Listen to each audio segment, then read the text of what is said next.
दोस्तों आज की इस वीडियो में हम क्लास 11 की इंग्लिश बुक से लेसन नंबर 2 इस फर्स्ट फ्लाइट की जो MCQs मैंने बनाई है वो मैं आपके साथ शेयर करूंगा। तो स्टार्ट करते हैं।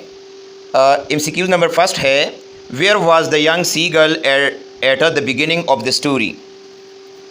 इसका मतलब यह है कि समंदरी बगला या जो परिंदा है वो कहानी के आगाज़ में कहाँ पर था।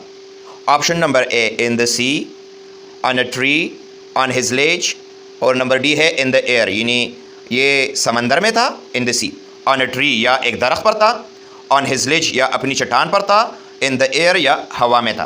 तो इसका आंसर है number C, on his ledge, अपनी चट्टान पर। MCQ number 2, why didn't the young seagull fly with his siblings. इसका मतलब ये है कि नौजवान समंदरी बगला अपने बहन भाइयों के साथ उसने परवाज़ क्यों नहीं की। सिबलिंग्स का मतलब है बहन भाई। तो ऑप्शन नंबर ए है, ही वॉज टू यंग, यानी वो बहुत छोटा था इसी वजह से। Number B, he was afraid, वो डरता था। Number C, he was hurt, वो ज़ख्मी था।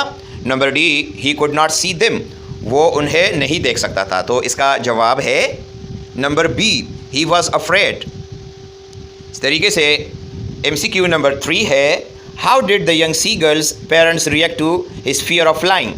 इसका मतलब ये है कि नौजवान समंदरी बगले के परवाज़ से डरने पर उसके वालिदैन ने कैसे रद्द-ए-अमल पेश किया या ज़ाहिर किया। तो इसका जवाब है नंबर ए, दे स्कूल्डेड हिम, उन्होंने उसे उसे डांटा। Number B, they ignored him, उन्होंने उसे नज़रअंदाज किया। Number C, they help him, उन्होंने उसकी मदद की। Number D, they praised him, उन्होंने उसकी तारीफ़ की। तो इसका जवाब है नंबर ए, दे स्कूल्डेड हिम, यानी उन्होंने उसे डांटा। Number 4, how long had it been since the young seagull was left alone. इसका मतलब ये है कि नौजवान समंदरी बगला जो है उसको अकेला छोड़े हुए कितना वक्त गुजर चुका था। इसके जो ऑप्शन है वो है 1 day, number B 2 days, number C a week, number D a month, यानी नंबर ए 1 दिन, नंबर बी जो है तो वो 2 दिन, नंबर सी 1 हफ़्ता या 1 महीना। तो इसका जवाब है number A 1 day. Number 5, what did the young seagull see his older brother catch. इसका मतलब ये है कि नौजवान समंदरी बगले ने अपने बड़े भाई को क्या पकड़ते हुए देखा। नंबर ए अ क्रैब, यानी एक केकड़ा। नंबर बी अ हेरिंग, एक हेरिंग मछली। Number C a piece of bread, एक रोटी का टुकड़ा। नंबर डी अ श्रिम्प, एक झींगा। तो इसका जवाब है नंबर बी अ हेरिंग, यानी हेरिंग नामी मछली जो है उसको उसके बड़े भाई ने पकड़ा था। तो इसका जवाब है नंबर बी। अच्छा जी, number 6, what food did the young seagull find on his ledge earlier. नौजवान सीगल ने पहले अपने चट्टान पर क्या खाने को पाया। Number A a piece of bread, यानी एक रोटी का टुकड़ा। नंबर बी अ वर्म, यानी एक कीड़ा। Number C a dried piece of mackerel's tail, यानी मैकरल मछली की खुश्क दुम का एक टुकड़ा। नंबर डी अ फिश, या एक मछली।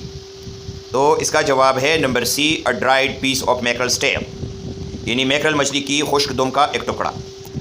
Number 7, how did the young seagull try to get his mother's attention. नौजवान सीगल ने अपनी माँ की तवज्जो हासिल करने की कैसे कोशिश की। तो इसका जवाब है number A, by flapping his wings, अपने परों को पड़पड़ाकर। नंबर बी, बाई रनिंग, दौड़कर। नंबर सी, बाई कैकलिंग, कड़कड़ाहट करके। नंबर डी, बाई फ्लाइंग, उड़कर। तो इसका जवाब है नंबर सी, बाई कैकलिंग, ठीक है, यानी आवाज़ निकाल कर। अच्छा जी, नंबर नेक्स्ट है, what was the young seagulls reaction when his mother brought food near him. जब उसकी माँ खाना लेकर उसके करीब आई तो नौजवान सीगल का क्या रद्द-ए-अमल था। Number A, he flew instantly, वो फ़ौरन उड़ गया। Number B, he waited patiently, उसने सब्र से इंतज़ार किया। Number C, he dived at the fish, उसने मछली की तरफ छलांग लगाई। Number D, he ignored her, उसने उसे नज़रअंदाज किया। तो इसका जवाब है number C, he dived at the fish, उसने मछली की तरफ छलांग लगाई। Number 9, what happened when the young seagull dived for the food. सवाल का मतलब यह है कि जब नौजवान सीगल ने खाने के लिए चिल्लांग लगाई तो क्या हुआ।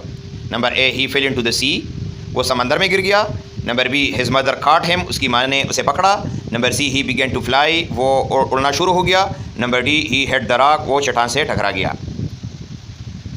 तो इसका जवाब है नंबर सी, वो उड़ना शुरू हो गया। Number 10, how did the young seagull feel about after he started flying. जब नौजवान सीगल ने उड़ना शुरू किया तो उसने क्या महसूस किया। नंबर ए अफ्रेड, यानी डर गया। Number B dizzy but joyful, चकरा कर लेकिन खुशी महसूस की। टायर्ड, थका हुआ था। या नंबर डी कन्फ्यूज्ड, उलझन में था, उलझा हुआ था। तो इसका जवाब है डिजी बट जॉयफुल, उसका सर चकरा गया लेकिन उसे खुशी महसूस हुई। नंबर नेक्स्ट है what did the young seagull's mother do to encourage him to fly. इसका मतलब ये है कि नौजवान सीगल की माँ ने उसे उड़ने की तरगीब देने के लिए क्या किया। Number A flew with him, उसके साथ उड़ी। Number B brought food closer but did not give it, खाना करीब लाई लेकिन नहीं दिया। Number C called him kindly, उसे मेहरबानी से बुलाया। Number D took him to the water, उसे पानी के करीब ले गई। तो इसका जवाब है number B brought food close but didn't give it, यानी खाना करीब ले आई लेकिन खाना उसको नहीं दिया। नंबर 12 है who else flew with the young seagull after he started flying. नौजवान सीगल के उड़ने के बाद कौन कौन उसके साथ उड़ा। Number A his father only, सिर्फ उसका बाप। Number B his mother and father, उसके वालिदैन। Number C his siblings and parents, उसके बहन भाई और वालिदैन। Number D his siblings only, सिर्फ उसके बहन भाई।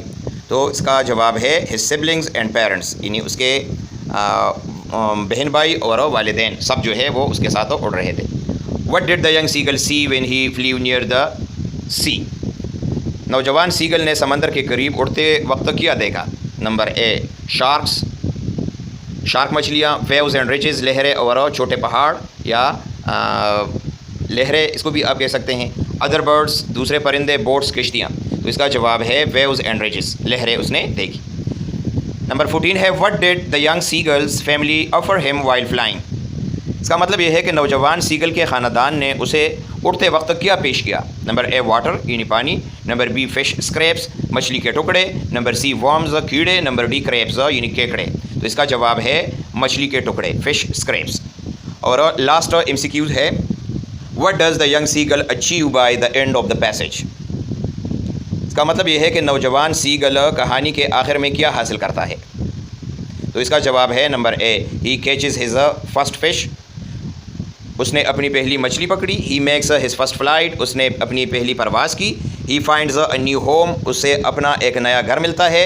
ही लर्नस टू डाइव, वो गोता लगाना सीखता है। तो इसका जवाब है he makes his first flight, वो अपनी पहली उड़ान जो है या पहली परवाज़ कर लेता है। तो दोस्तों ये था आज का हमारा टॉपिक। उम्मीद है आपको इसकी समझ आ गई होगी। किसी भी जगह पर आपका कोई सवाल हो तो आप कमेंट में पूछिएगा, इंशाल्लाह मैं आपको ज़रूर जवाब दूंगा। Thank you for watching. अल्लाह हाफ़िज़।